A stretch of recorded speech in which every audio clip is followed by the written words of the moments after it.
اچھا سر، اب یہ آپ سے گفتگو کے دوران میرے ذہن میں ایک سوال نے جنم لیا ہے کہ جیسے یہ بڑا مشکل کام ہے کہ ان کا اجماع ہونا، تمام لوگوں کا ملنا اور پھر کسی ایک بندے کو نومینیٹ کرنا، یہ ممکنات میں سے نظر نہیں آ رہا، کیونکہ بے شمار فرقوں پہ بے شمار لوگوں کو آپ نے کہا ہے کہ آپ جو نام ابھی آپ نے لیے ان سے لکھوا لیں یا ویڈیو بنوا لیں. ہر اکٹھے ہیں نا یار. مفتی منیب الرحمان صاحب انڈیویجول ہیں.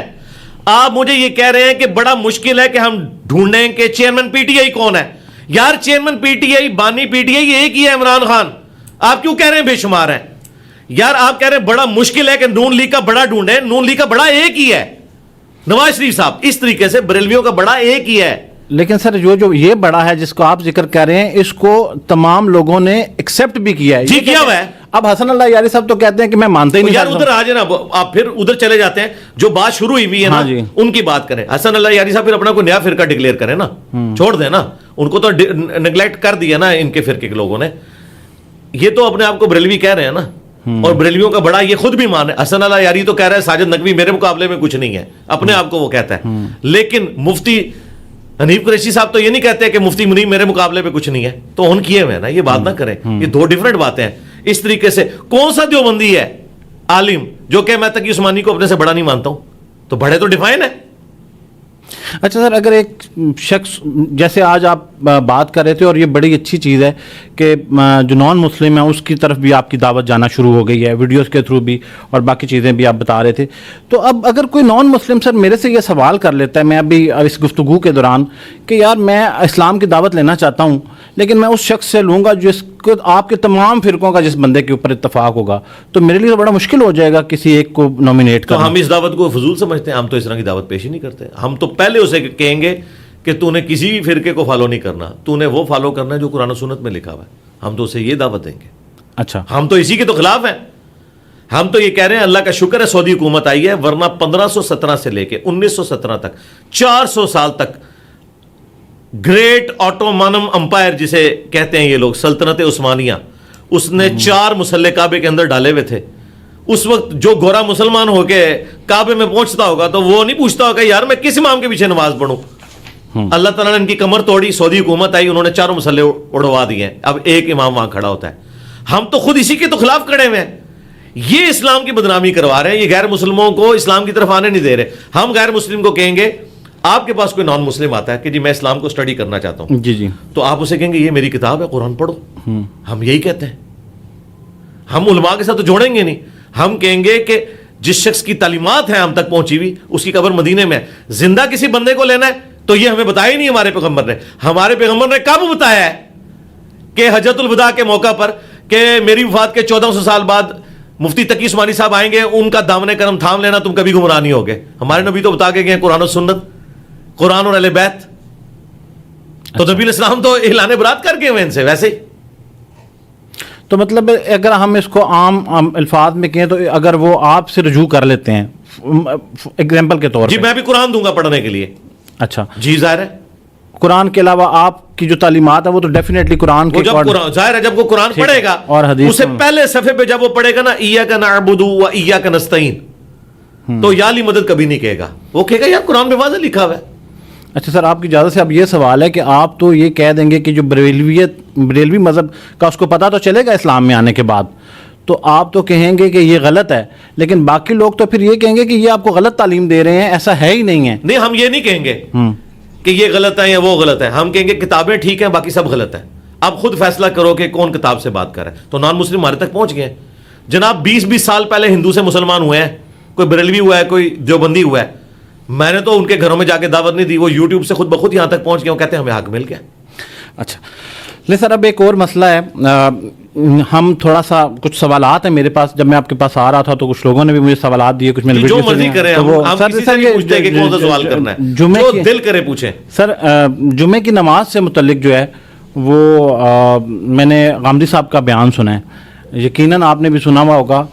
تو جمعے کی جو نماز ہے سر، یہ پولیٹیکل گیدرنگ ہے ایک، اور اس کے لیے ممبر پہ آنا ریاست کی ذمہ داری ہے کہ وہ نومینیٹ کرے کسی کو، چاہے چلیں وہ ایم این اے ہے، ڈی سی ہے، کوئی وزیر اعظم ہے.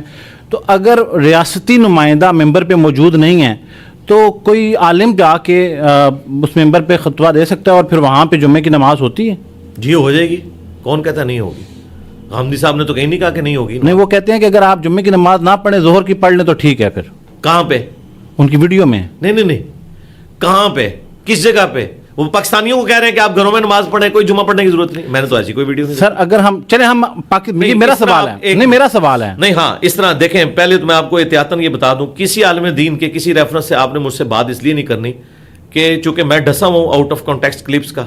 آپ مجھ سے ان پرنسپل مسئلہ پوچھیں. اگر پاکستان کی بات کرتے ہیں تو پاکستان میں جو جمعہ کی نماز ہو رہی ہے اور ریاست اگر اس میں پارٹیسپیٹ نہیں کر رہی تو اس کو ہم جمعے کی نماز پڑھیں گے تو وہ جمعے کی نماز کنسیڈر ہوگی؟ جی بالکل ہو جائے گی. اچھا اس میں کوئی؟ ہاں جی، کیونکہ جب آپ کہیں گے نا کہ ریاست پارٹیسپیٹ کرے تو ہو سکتا ہے ہم ریاست کے ساتھ بھی اختلاف رائے رکھتے ہوں، تو اس کی وجہ سے کیا ہم جمعہ پڑھنا چھوڑ دیں گے؟ جمعے کی نماز تو پڑھیں گے. ایون میں آپ کو سب سے بڑی مثال دیتا ہوں، صحیح بخاری میں 695 نمبر حدیث ہے. سیدنا عثمان جب محصور ہو گئے، ان سے بڑا تو خلیفہ راشد نہیں تھا نا، 4 ٹاپ کے بندوں میں آتے ہیں نا وہ، ان سے بڑا کوئی حکمران نہیں تھا. انہیں باغیوں نے بلوائیوں نے محصور کر دیا اپنے گھر میں اور مسجد نبوی کے اوپر قبضہ کر لیا. بخاری کے الفاظ ہیں، کچھ اصحاب حاضر ہوئے، انہوں نے کہا ہمارے امام تو آپ ہیں، پولیٹیکل امام بھی اور دین کے امام بھی. مسجد میں فتنے کے امام کا قبضہ ہے، وہ ہمیں نمازیں پڑھا رہے ہیں، ہمیں خطرہ ہے کہ ان کے پیچھے نماز پڑھی تو ہم گنہگار ہو جائیں گے. حضرت عثمان نے کہا کہ نمازیں انہی کے پیچھے پڑھو. ہاں آپ کو جواب مل گیا. غامدی صاحب تو صرف ایسے کر کے نا ستی بات کر کے سائڈ پہ ہو جاتے ہیں. میں ایک ریفرنس دیتا ہوں، یہ فرق ہے. اب آگے چلیں، میں بات پوری کروں گا. اچھا، ان کا نماز ان کے پیچھے پڑھو. نماز مسلمانوں میں ایک اجتماعی نیکی کا کام ہے. نماز ان کے پیچھے پڑھو، برائی میں ان سے الگ رہو. اچھا یہ تو ہوگی عام نماز کا حکم. آپ کو ایک جمعے کا جی الموطا امام مالک میں موجود ہے کہ جب حضرت عثمان غنی رضی اللہ تعالیٰ عنہ معصور ہو گئے، اسی دوران جب عید کی نماز کا وقت آیا تو پھر اختلاف کھڑا ہو گیا کہ کیا ہوگا. تو وہ جو مخالفین تھے نا، انہوں نے کہا کہ ہم ایک بندے کے اوپر ایگری ہیں، وہ علی ابن ابی طالب ہے، اگر وہ نماز پڑھائے تو ٹھیک ہے، اس کے علاوہ ہم کسی کو نہیں قبول کریں گے. تو حضرت علی کے پیچھے حضرت عثمان کے حامیوں نے بھی نماز پڑھی عید کی، مخالفین نے بھی پڑھی. ٹھیک ہے، تو اس بات کو آپ سمجھیں. نماز جو نماز جمعہ کا خطبہ ہے، اس میں کوئی شخص نہیں پولیٹیکل گیدرنگ ہے، اور یہ ایسا ہونا چاہیے، یہ ساری باتیں ہونی چاہیے. اور میں دیکھیں میرے پاس تو جمعے کا ممبر نہیں، اس کے باوجود میں کرنٹ افیئر کو ڈسکس کرتا ہوں.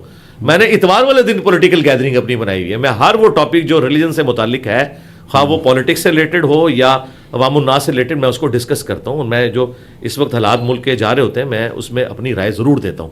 یہ میں کام کر رہا ہوں. باقی اگر کوئی حکمران آ بھی جائے تب بھی، اب سعودیہ میں حکمران لکھی لکھائی تقریریں بھیج دیتے ہیں، گورنمنٹ کے ملازم ہیں. غامدی صاحب تو ان کے ساتھ بھی ایگری نہیں کریں گے. وہ کہیں گے کہ بھائی یہ تو لکھی لکھائی تقریر ہے، ان کو ریئل ٹائم بولنا چاہیے کہ کیا مسئلہ ہے. ریئل ٹائم تو وہ بولنے میں نہیں دیتے. اگر آپ کہیں کہ وہ قنوت نازلہ پڑھ دیں امریکہ کے اوپر تو کبھی نہیں پڑھیں گے. ایبسولوٹلی ناٹ نہیں کہہ سکتا امام کعبہ امریکہ والوں کو.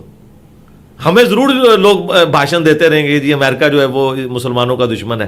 تو اگر پولیٹیکل گیدرنگز ہوں بھی تب بھی جو حاکم وقت بیٹھا ہوا ہے وہ تو ہو سکتا ہے اسلام کے خلاف ہی پولیٹکس کر رہا ہو. میرا خیال ہے کہ جو ممبر کا تقاضا ہے وہ یہ ہے کہ وہ پولیٹیکل گیدرنگ میں پھر وہ یہ پرواہ نہ کرے کہ حاکم وقت کون ہے. جو حق بات ہے وہ کرے، جو غامدی صاحب کر رہے ہیں سلوٹ کرتا ہوں میں ان کو.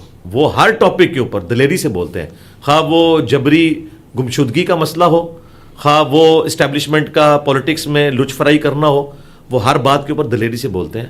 وہ حق ادا کر رہے ہیں، ممبر پر نہ ہوتے ہوئے بھی وہ کام کر رہے ہیں جو علماء کے کرنے کا کام ہے. میں سلوٹ کرتا ہوں ان کی دلیری کو. تو میں سر یہ کنکلوڈ کر سکتا ہوں آپ کے آنسر کو کہ آپ اس کو سپورٹ کرتے ہیں کہ ریاستی نمائندہ ہونا چاہیے؟ جی ہونا چاہیے، لیکن اگر اب نہیں ہے تو یہ کردار جو ہے وہ پھر ظاہر ہے. میں تو یہ بھی کہتا ہوں کہ امام مسجد کی تنخواہ عوام کے چندوں سے نہیں جانی چاہیے. گورنمنٹ کا کام ہے کہ اسے تنخواہ دے، لیکن چونکہ گورنمنٹ نے بیت المال والا کو اپنا سسٹم نہیں بنایا ہوا، تو کیا جو امام مسجد ہے اسے ہم بھوکا مرنے دیں؟ ہم اس کی رہائش کا بھی بندوبست کریں گے. لیکن سر آپ چندوں پہ تنقید بھی تو کرتے ہیں. سر چندوں کے غلط استعمال پہ میں تنقید کرتا ہوں. میں یہ کہتا ہوں کہ اگر ایک امام مسجد کی تنخواہ 25,000 ہے ڈکلیئرڈ اور وہ 25,000 لے رہا ہے، میں اس سے پوچھوں گا تو نے گاڑی کہاں سے رکھی ہوئی ہے، اور وہ کہ میں چندے میں سے چوری کرتا ہوں، میں کہتا ہوں چوری نہ کر، آفیشیل اپنی تنخواہ 50,000 کروا لے. اور اگر نہیں کروا سکتا امامت چھوڑ دے، کوئی اور کام کر. یورپ اور امریکہ میں کتنی مساجد ہیں جن میں جو جمعے کے خطبے دینے والے لوگ ہیں نا وہ پی ایچ ڈیز ہیں, پروفیسرز ہیں, بڑی بڑی جابز کر رہے ہیں, وہ پیرلل میں صرف ثواب کے لیے جمعہ پڑھاتے ہیں, تنخواہیں نہیں لیتے جمعوں کی. تو پاکستان میں نہیں ہو سکتا اس طرح. پاکستان میں بھی آج مولوی قبضہ چھوڑے, میں ہزاروں اسٹوڈنٹس ایسے دے سکتا ہوں جو ان سے بہتر جمعہ پڑھا سکتے ہیں اور فیس بلّہ پڑھائیں گے, لیکن انہوں نے قبضہ کیا ہوا ہے. مجھے چندوں سے اختلاف یہ ہے کہ جدادیں اس سے بناتے ہیں, یہ چندے سے جو ڈکلیئرڈ تنخواہ ہے وہ لیں. یعنی اٹومی انرجی کے ادارے میں, فوج کے اداروں میں بھی تنخواہ ڈکلیئرڈ ہے 1.5 لاکھ, لیکن اس میجر کا یا ہمارے ادارے میں آ جائیں تو جنرل مینیجر کا لیونگ سٹینڈرڈ جو ہے وہ جنرل سے بھی اوپر ہے. تو میں پوچھوں گا بھائی تیرے پاس پیسہ کہاں سے آ گیا, اور پتہ چلے وہ گھپلے کر رہا ہے, تو میں اسے کہوں گا, وہ آگے سے کہنا شروع کر دے جی آپ تنخواہ کوئی جائز نہیں سمجھتے فوجی آفیسر کی یا اٹومی انرجی کے ملازم کی. میں کہوں گا یار تنخواہ کی نہیں بات کر رہا, جتنی تنخواہ ہے اتنا ہی لیونگ سٹینڈرڈ رکھنا, اوپر کا پیسہ تو نے کہاں سے نکالا ہے. تو وہ کہ میں نے چوری کیا ہے یا میں نے فلاں جگہ کمیشن کھایا ہے, تو اسی طرح کے کمیشن مولوی بھی کھا رہے ہوتے ہیں. میں ان کمیشنز کے خلاف ہوں.